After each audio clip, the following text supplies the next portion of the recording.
شوال کے 6 روزوں کی بہت زیادہ فضیلت ہے۔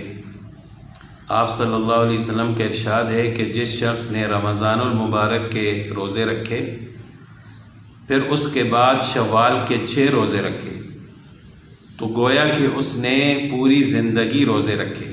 دہر کا لفظ آتا ہے تو دہر زمانے کو کہتے ہیں، یعنی اس نے ساری زندگی روزے رکھے۔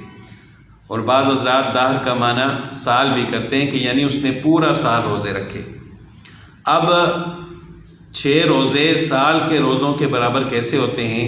تو 30 روزے رمضان کے ہو گئے، اگر 29 بھی ہیں تو اللہ تعالیٰ ثواب 30 کا عطا فرماتے ہیں، تو 30 روزے وہ ہو گئے، اور 6 شوال کے 36 روزے، تو اللہ تعالیٰ ایک نیکی کے بدلے 10 گنا ثواب عطا فرماتے ہیں۔ تو ہم جب 36 کو 10 سے ضرب دیں گے تو 360 ہو جائے گا، تو یعنی ہم 36 روزے رکھیں گے، اللہ تعالیٰ ہمیں 360 روزوں کا ثواب عطا فرمائیں گے۔ اور اس میں یہ بھی نہیں ہے کہ ہم مسلسل رکھیں، وقفے سے بھی رکھ سکتے ہیں۔ پورے مہینے میں 6 روزے، اگر نفلی روزے اگر ہم 2 بھی جمع کر لیں، جس طرح ایام 20 کے روزے ہوتے ہیں، انہی میں ہم شوال کے روزے بھی شمار کریں تو اللہ تعالیٰ دگنا ثواب عطا فرمائیں گے۔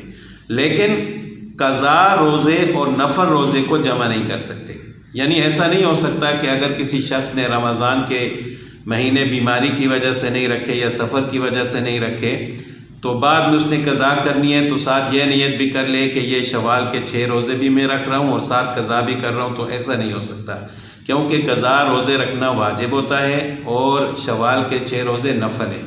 واجب اور نفل دونوں جمع نہیں ہو سکتے، دونوں کی اکٹھی نیت نہیں کر سکتے۔ تو اگر کسی کے ذمہ قضا روزے ہیں تو اس کو چاہیے پہلے وہ رکھ لے، اس کے بعد پھر وہ شوال کے 6 روزے رکھے۔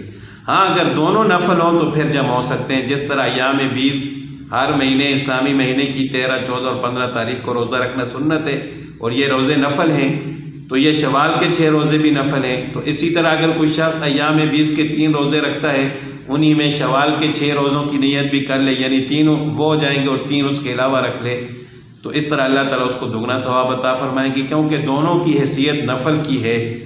تو نفل کو ہم اکٹھا کر سکتے ہیں لیکن واجب اور نفل دونوں اکٹھے نہیں ہو سکتے۔ تو بہت فضیلت والے روزے ہیں، وقفے وقفے سے بھی انسان رکھ سکتا ہے، لیکن اگر کسی نے قضا روزے رکھنے تو اس کو چاہیے کہ وہ پہلے قضا روزے رکھ لے، اس کے بعد پھر نفل روزے رکھے۔